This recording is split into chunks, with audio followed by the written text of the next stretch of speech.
People notice. Find out how to show them your best in this episode of 5 Minutes Closer. I'm Vaughn Weatherford, and this is 5 Minutes Closer.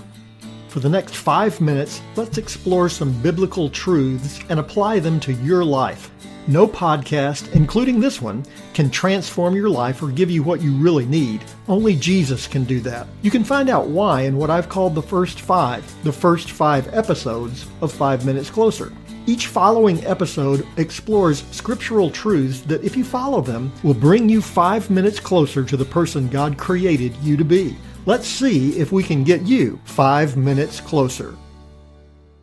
My childhood dentist tried to make his office comfortable for children. He had fun posters on the wall, brightly colored chairs, and special prizes after you finished your appointment. What I remember most, however, is his spit sink, the little miniature sink that dentists have behind the chair where patients rinse out their mouth after each treatment. I was fascinated by the constantly swirling water. My dentist spent thousands of dollars to keep kids happy when all he needed to do for me was turn on the spit sink. You never know what people will notice.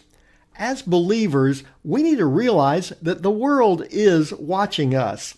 Their first understanding of God may come from what they see of Him in our lives. That was the case for Joseph. Faced with numerous challenges, Joseph sought to live for the Lord. People noticed, including one Egyptian ruler. We pick up the story in Genesis chapter 41, verse 37. There the Bible says, "This proposal pleased Pharaoh and all his servants. And Pharaoh said to his servants, 'Can we find a man like this, in whom is the Spirit of God?'" People will notice when you live for God. Genesis tells Joseph's story. Sold into slavery by his brothers, he eventually winds up in prison after a false accusation from the wife of his master. In prison, Joseph continues to trust God. Through the Lord's intervention, Joseph correctly interprets the dreams of two fellow inmates, one of whom was released and went on to serve in the house of Pharaoh. Years later, the Pharaoh had trouble interpreting a dream, and none of his wise men could interpret it as well. His servant remembered Joseph.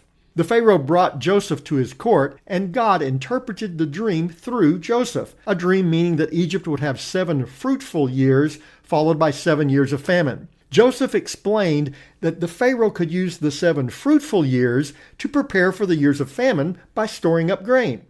Joseph did what God led him to do. God gave him the interpretation of the dream, so he told Pharaoh what God had told him. Pharaoh noticed.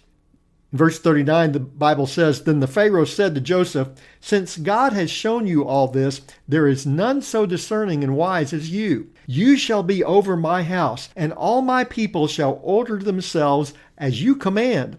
Only as regards the throne will I be greater than you.'" Joseph goes from a falsely imprisoned slave to second in command over all of Egypt. That's amazing, but not the most amazing part of this story. The most important part is realizing that Pharaoh, a man who would have seen himself as a god, acknowledges that the true God is working in Joseph's life. People notice how you live. Josh McDowell was an avowed atheist as a college student, but met some fellow students who he noticed had something different in their lives. When he asked them what it was, one of them simply explained it was the presence of Jesus. Through their witness, Josh accepted the Lord and would go on to become one of the world's best-known apologists for Christ. Josh McDowell came to Christ because he noticed some people living for God. There was something different about them that he could not ignore. People notice when you live for God. You may not be aware that they notice. They might even act as if they don't. But God can profoundly use your witness as you face the everyday challenges of life in the strength of the Lord who is in you. You can make a difference because now you're 5 minutes closer. My prayer is that these 5 minutes have challenged you, inspired you, and caused you to consider applying God's message for your life from His Word. To find out more, visit our website at 5minutescloser.com. Join me next time to see if we can get you 5 minutes closer.